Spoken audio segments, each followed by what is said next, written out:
하나님의 말씀은 저의 책 나는 기도응답을 100% 받고 있다. 이 책에 제 15장 말씀을 굳게 잡아야 기도응답을 받을 수 있다.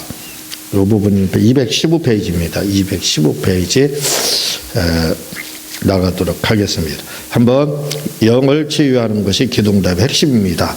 거기부터 한번 읽어 주시기 바랍니다. 시작. 우리가 기도응답을 받기를 원한다면 영을 치유해야 합니다. 영을 치유하지 않으면 기도응답을 받지 못합니다. 요한 3서 1장 2절 사랑하는 자여 내 영혼이 잘된 같이 내가 범사에 잘되고 강건하기를 내가 간구하노라. 네. 이 부분을 말씀 제가 드리고 그리고 시간 되면 이 부분을 계속해서 이렇게 드리도록 하겠습니다. 설교 가운데 담임 목사님이 반복해서 자주 하는 그러한 설교들이 있어요. 그건 뭐냐면 두 가지 이유입니다. 하나는 중요하기 때문에 강조용법.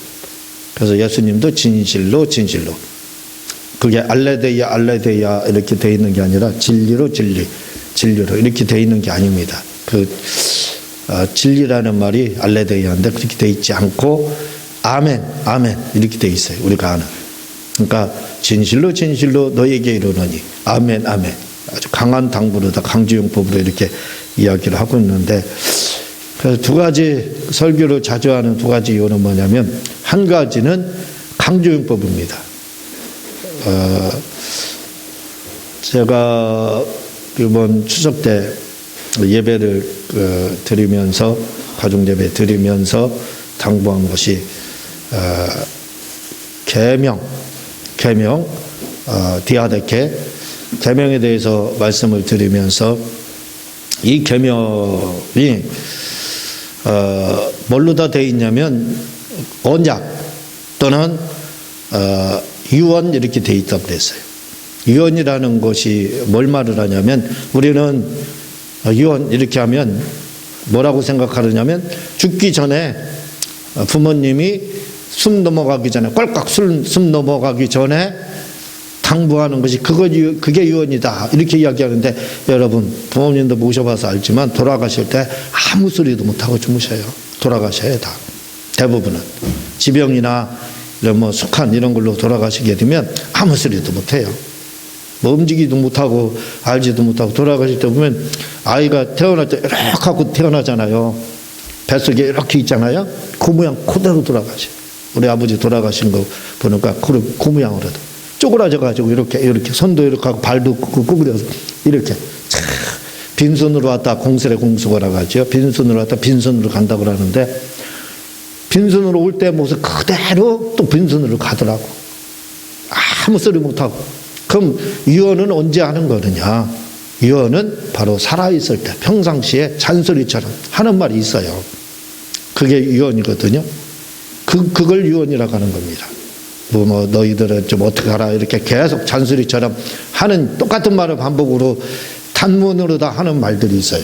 그 말은 이제 유언인데 그걸 유언이라 가지고 죽을 때 숨 넘어가기 꼴깍할 때 유언한다. 그렇지 않습니다. 그럼 마찬가지로 설교에서도 바로 이 유언과 같은 디아다케 유언과 같은 설교가 있는데 그게 뭐냐면 그 중에 하나가 잔소리처럼 자주 하는 설교가 있어요. 반복해서요. 이건 뭔 말을 하냐면 바로 유언과 같은 설교예요. 그걸 새 언약 이렇게 말합니다. 언약이라는 게 유언이라는 뜻이거든. 그러니까 그런 의미에서 자주 하는 설교가 있는가 하면 또 한 가지는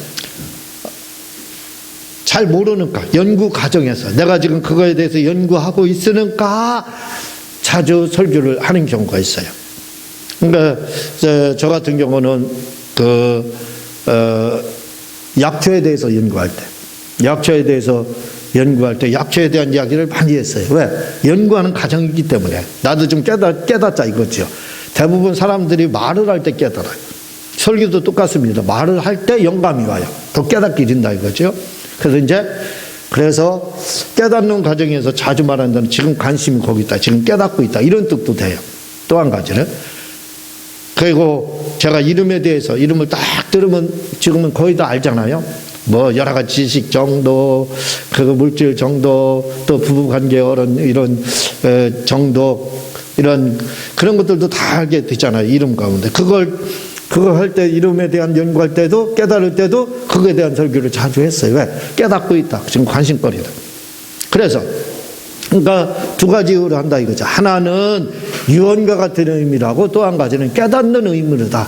깨닫는 단계다 지금. 그래서 자주 한다 이거죠. 그런데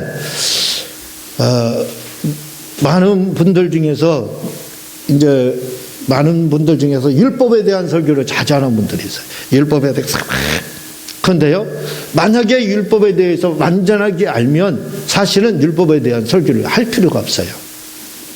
할 게 없습니다. 율법에 대해서. 근데 율법에 대해서 아직 깨닫는 단계예요. 잘 몰라. 그 연구하는 단계면 뭐예요? 정립이 안 됐다 이거죠. 본인도. 그래서 안 됐기 때문에 뭐예요? 아까 제가 말씀드렸죠. 약체에 대해서 깨닫는 단계, 이름에 대해서 깨닫는 단계는 설교를 자주 했다고 그랬잖아요. 바로 그 단계로 다 자주 하는 분들이 있어요. 율법에 대해 정립이 안 돼 있습니다. 정립이 딱 돼 있으면 더 이상 말할 필요가 없어요. 율법과 세칙관계, 유전이라고 하죠. 전통, 성경에서는 전통, 유전, 에도스 이렇게 돼 있는데 그게 너무 간단해요.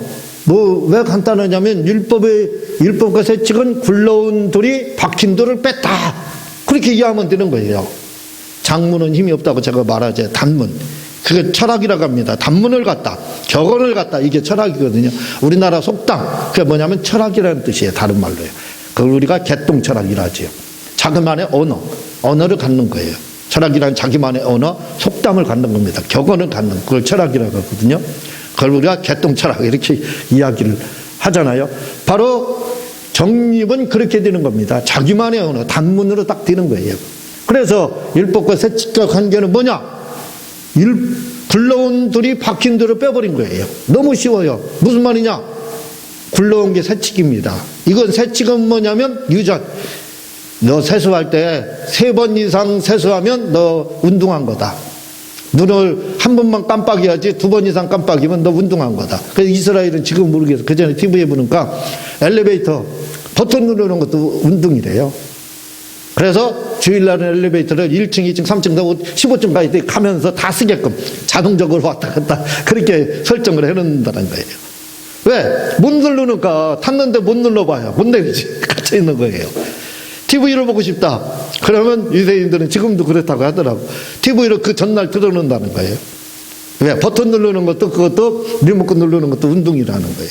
이렇게 이걸 세칙이라 하는 겁니다. 율법엔 그런 게 없거든요. 율법은 그런 내용들이 들어있지 않습니다. 그냥 주일을 안식일을 거룩하게 이렇게 간단하게 돼 있어요. 그럼 거룩하게 지키면 되는 거예요. 근데 율법의 세칙에는 막 여러 가지를 더 넣습니다. 그 구속을 합니다. 그래서 결국은 뭐냐면 세칙이 율법보다 더 중요시 돼요. 율법보다 더 중요시 돼요. 그래서 그걸 뭐라고 저는 말을 하냐면 굴러온 돌. 세칙은 굴러온 거잖아요. 오늘 갑자기 나타난 거잖아요. 굴러온 돌이 박힌 돌, 뭐예요? 율법을 빼버렸습니다. 굴러온 돌이 박힌 돌을 그래서 빼버린 게 세칙이에요. 그래서 지금은 이스라엘 사람들이나 예수님 당시에도 율법보다는 세칙을 더 지켰어요. 그래서 예수님이 그 들어가서 제자들이 보리삭을 비벼서 먹고 할 때 그거에 대해서 그거 탈곡한 거 운동 아니냐 해가지고 시비 걸고 그런 내용이 없거든요. 율법에. 그러니까 그런 부분들, 굴러온 돌이 박힌 돌 빼버린 게 율법과 세칙. 이렇게 간단합니다. 얼마나 설명 잘해야죠. 쉽게. 한마디로 딱 정리해서. 그러니까 정립이 잘 되는 사람은 간단해요. 그리고 율법이라는 건 그럼 뭐냐? 율법이라는 것은, 율법은 말씀을 드렸지만, 정죄하는 겁니다. 율법의 목적은 정죄. 너 안식 범했지? 너 범하지 마! 범했어. 막 책망하고 한마디로 이걸 정죄라고 하는 겁니다. 그래서 말씀을 많이 암송하는 사람들도 참 율법자가 돼, 율법자. 그거 가지고 자기 신앙생활에 적응하면 좋은데 그렇지 않고 막 정죄합니다. 몇 장 해서 당신 잘못했다 이렇게 그렇게 하는 겁니다. 그래서 이 말씀을 암송 많이 하는 것도 장점도 있지만 단점이 더 많아요. 왜? 다른 사람은 그 티가 자기 눈 속에 들뿐은 안 보이고 남의 있는 티만 자주 보이는 거예요. 그래서 율법의 목적은 정죄, 그겁니다. 이유는 없어요. 그냥 정죄. 왜 그럼 정죄를 하느냐? 간단합니다. 너 자신을 알라는 거예요. 너 자신을. 소크라테스 그랬죠. 너 자신을 알. 그게 율법입니다. 너 자신을 알라는 거예요. 뭘로다? 네가 죄인이라는 거예요. 너는 범죄자, 죄인이다. 너에게는 언제 자범죄가 있다. 그거 알라는 거예요. 율법은 그 일을 하는 거예요. 정죄에서 너 자신을 알라는 겁니다. 알라는 거예요. 예? 그러니까 그래서 자신을 알게 되면 뭐예요? 도저히 율법으로 구원받을 수 있나요? 예, 성경에 율법으로 구원 못 받는다고 나오고 있지만 너무나 간단한 거예요. 예, 그러니까 율법이 죄를 깨닫게 해서 정죄하는 건데 그래서 그 자신을 발견하게 되면 뭐가 되느냐면 그 다음에 내가 죄인인 것을 알게 된다 이거죠. 그래서 예수님에 대해서 필요함을 느끼고 한다 이겁니다. 다시 말하면 너 자신을 알기 위해서 뭐려? 항복을 받아내는 게 항복. 예수님 아니면 안 됩니다. 율법으로 구원받을 수 없습니다. 나를 좀 도와주세요. 이 항복 받아내는 게 율법의 목적이에요. 예? 거기에다 이제 두 가지를 더 붙이면 몽학선생이라고 했죠. 몽학선 가정교사. 그래서 어떻게 해요? 예수님께 딱 인계시키는 겁니다. 기초교육을 딱 시켜서 죄인인 거 알게 해서 너는 이 율법으로 구원 못 받는다. 그러니까 너 예수님 믿어야 된다 해서 그거 가르쳐 주는 거예요. 제가 지금 말씀드렸죠. 정죄해서 자신을 알게 하고 항복하게 해서 예수님 믿게 하는 그 역할, 그게 가정교사 몽학선생 역할이에요. 그게 율법의 답니다. 그래서 그렇게 해가지고 예수님께 승화시키는 거예요. 다 피 흘렸던 걸 예수님의 피로 다 승화시키고. 그게 율법의 이게요. 율법은 딱 5가지. 이거 외에는 없습니다. 그 너무 간단한 거예요. 근데 모르니까 어떻게 해요? 율법에 대한 설교를 흔히 합니다. 자신이 정립이 안 돼 있으니까.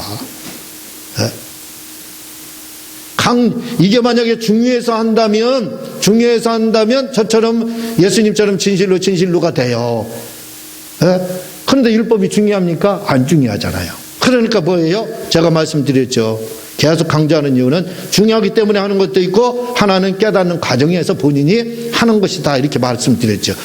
첫 번째는 벗어났습니다. 율법은 중요한 게 아니거든요. 그러니까 두 번째, 아직 내가 율법이 정립되지 않았기 때문에 목사님들이 율법에 대한 설교를 많이 하는 거예요. 정립된 사람은 그 설교 안 합니다. 왜? 승화돼서 예수님으로 승화됐기 때문에 예수님 이야기하면 되는 거예요. 그게 안 돼 있어서 그러는 겁니다. 그러니까 율법 비교하고 막 설교하고 하는 사람들 보면 오우 대단하다 이렇게 하는데 그렇게 생각하지 마세요. 반대로 생각해서 아직 이분이 율법에 대한 정립이 안 돼 있구나. 자신도 아직 깨닫는 과정이기 때문에 지금 이야기하고 있구나. 이렇게 생각하면 정답입니다. 삼위일 하나님에 대해서 우리가 하나님에 대해서 알되 어떤 분들은 그렇게 말합니다. 성령 받는 거 또 삼위일체를 아는 거, 하나님 구원 받는 거 이런 문제들은 아주 신비한 문제다. 방언을 말한다든가 하는 이런 것들은 성령 받고 방언을 말한다든가 구원을 받는 문제라든가 삼위일체를 안다든가 하는 건 아주 심오한 문제라는 거, 신비한 문제라는 겁니다. 풀리지 않는 거라는 거예요. 한마디로요. 그 풀 수 없다는 문제는 겁니다. 저는 이야기를 자주 하죠. 무슨 이야기를 잘 이야기하냐면 우리는 하나님과 삼위일체 하나님이 되어야 된다.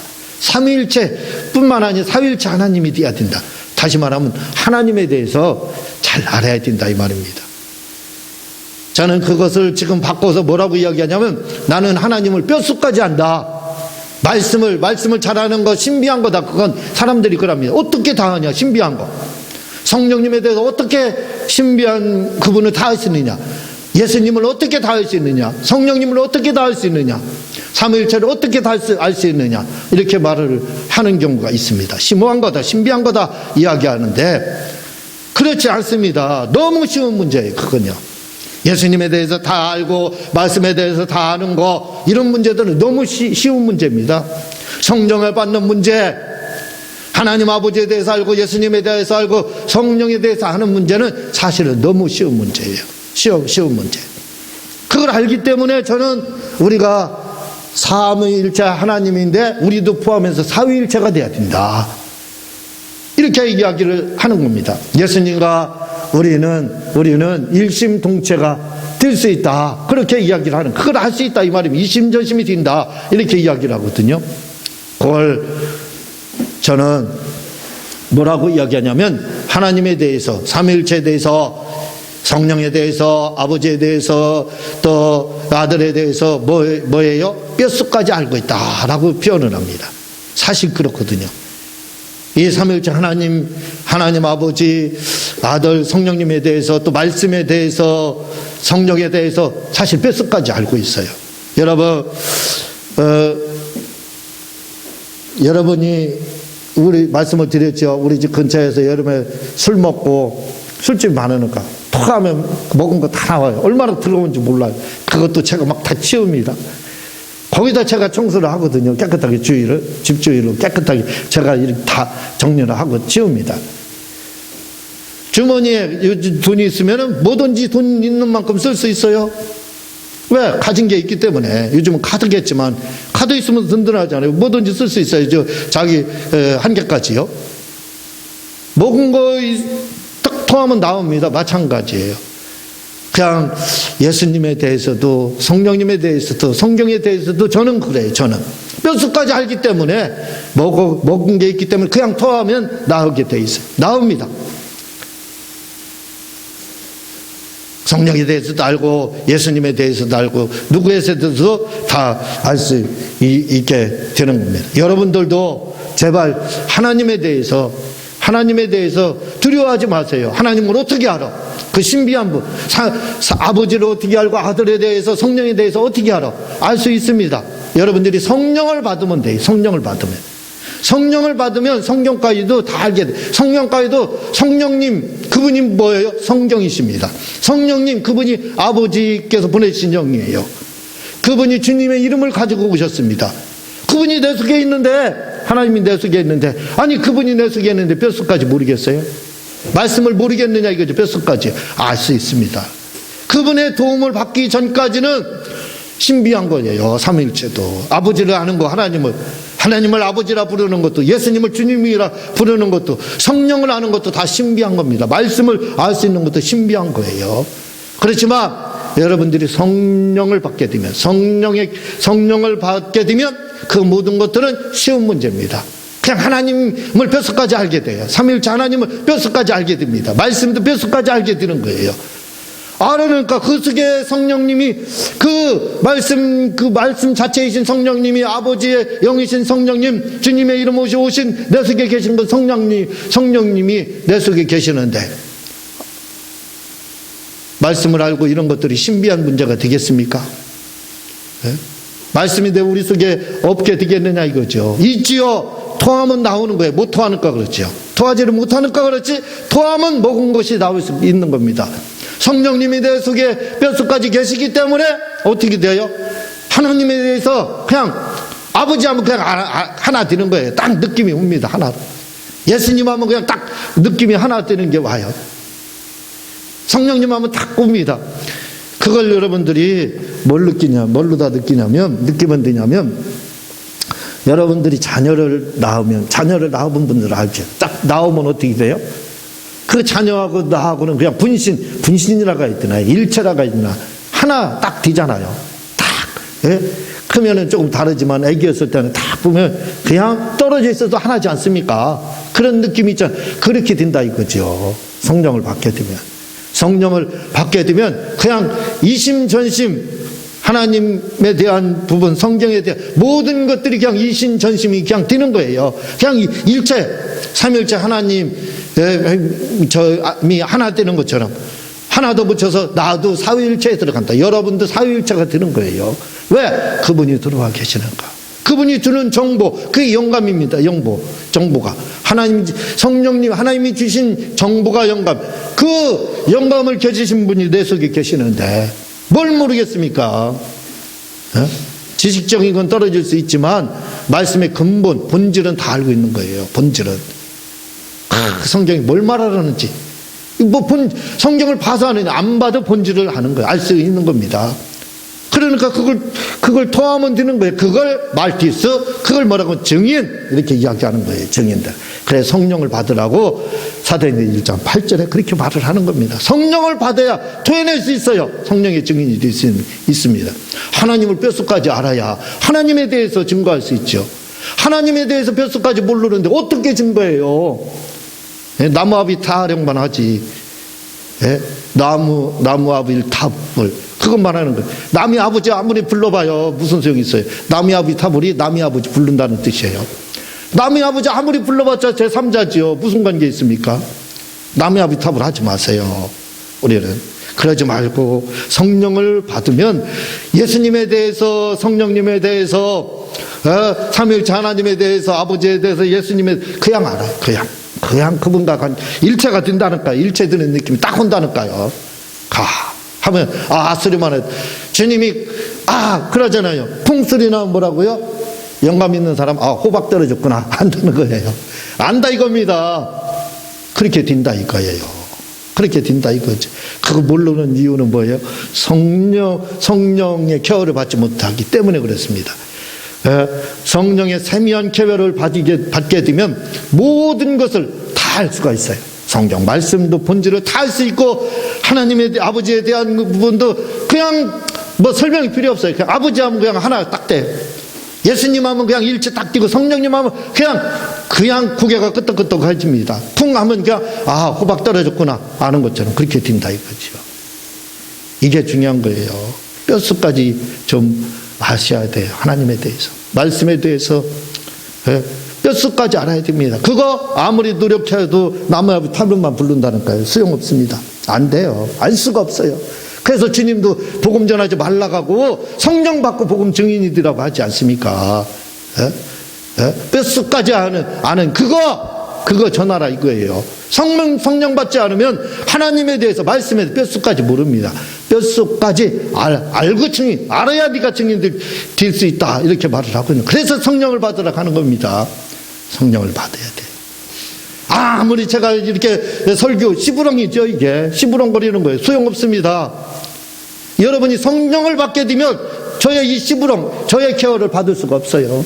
저의 케어를 받을 필요도 없습니다. 사실은 그냥 도전만 받으면 되는 거예요. 설교 가운데 도전만 받으면 되는 거예요. 그냥 하나님 아버지, 성령님, 예수님, 그리고 성경이 그냥 이해가 돼요. 그냥 한 몸이 된 것처럼, 일체가 된 것처럼 그냥 그 소리밖에 안 나온다니까요. 여러분, 그래서 반드시 우리는 성령을 받아야 돼요. 성령을 받아서 이러한 뼛속까지 하나님에 대해서 아시기를 주님의 이름으로 부탁을 드립니다. 기도하겠습니다. 하나님 아버지, 우리는